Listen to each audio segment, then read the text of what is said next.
Good morning, students. Today we will be starting with the second chapter of class 12, that is P block elements. First chapter, solutions and colligative property, we have finished. Now today we will be starting with P block elements.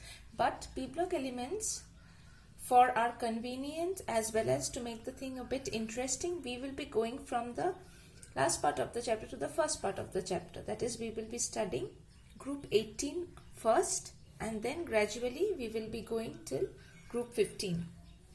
Okay, now group 18 or group 0, what do they have? The entire group contains a class of elements called the noble gas. Who are the elements present in this group?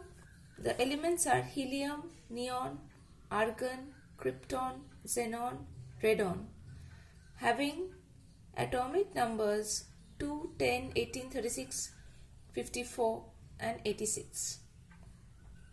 Right?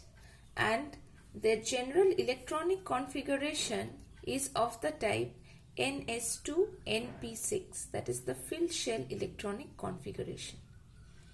Now, because of this filled shell electronic configuration, these elements have got very little reactivity, and most of these gases are gases at ordinary temperature. Hence, all these elements are called the noble gas. Right? This is the reason why the group 18 or group 0 element is called the noble gas. Now next we move into the occurrence of the noble gas. Over here, the first thing that I need to explain is they occur in the form of clathrates. Now what are these clathrates? These clathrates are Kh compounds. Now what Kh compound means? Suppose to say you have taken a crystal lattice. Right? In a crystal lattice, in between the molecule there is some space available. Now these noble gas molecules accommodate themselves in those spaces. Right? So it seems like as if the noble gas molecules are trapped in the cage of the lattice. This is called the clathrate. Now here you have to keep in mind that all the spaces are not occupied by the noble gas. Only a few are occupied. So Kh compound does not mean that it will be a stoichiometric compound. Clathrates are all non-stoichiometric in nature. I hope this is clear. Right? Now next is they occur as minor constituents in the atmosphere. That is, a very very small percentage of the atmosphere consists of noble gas. Why not most of it contain noble gas? Reason is the escape velocity of noble gases is very high, and they have got the tendency to escape the atmosphere of the earth. Right? The escape velocities are very very high. Next is very important point. Argon is the most abundant noble gas in the air. This is very important as far as your MCQs are concerned. Which noble gas is most abundant? Argon. We directly move into the physical properties of noble gas. First physical property is melting and boiling point. Now melting and boiling point are very low due to weak van der Waals forces. Why melting boiling point is low? Because of weak van der Waals forces. What are these van der Waals forces? These are your London force, Debye forces, which you have already studied in class 11, right? Now as size increases, what happens? Van der Waals forces increases, and therefore van der Waals force happens to be maximum in case of radon and minimum in case of helium. So the increasing order of melting and boiling point is the order of their atomic number. Right?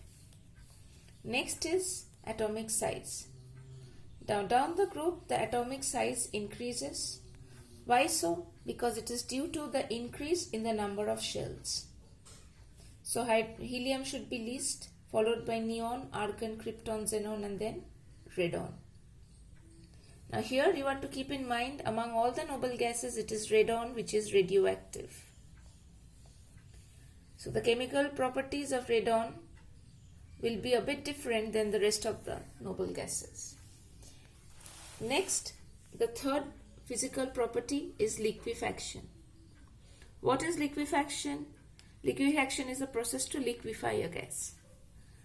So it is difficult to liquefy the noble gases because the critical temperature is very low due to weak intermolecular forces existing in them.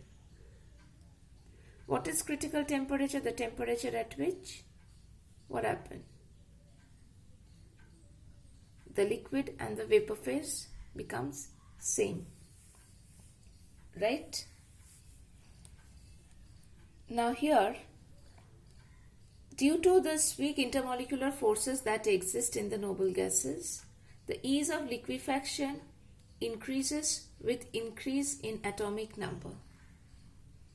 That is, with increase in the intermolecular forces, right? What happens we see is that with the increase in the atomic number, the weak intermolecular forces increases to some extent, causing the process of liquefaction to become a bit easier. So this is the order of liquefaction. Next is solubility. Noble gases are sparingly soluble in water, but their solubility increases with atomic number. This is thus the order. Next is atomicity. All of these gases are monoatomic, which is confirmed by their gamma value. This gamma is equal to Cp by Cv. That is the ratio of the specific heats, which you have studied when you had studied adiabatic process.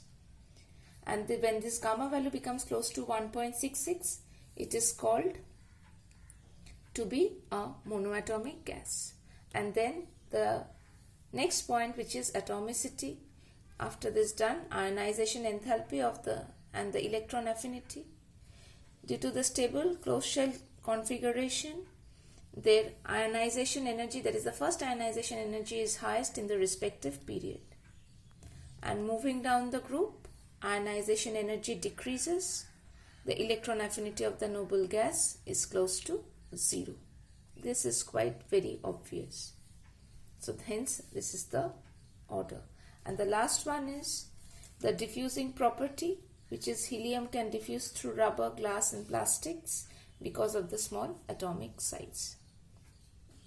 So this is all regarding the physical properties. In the next video we will be studying the chemical properties.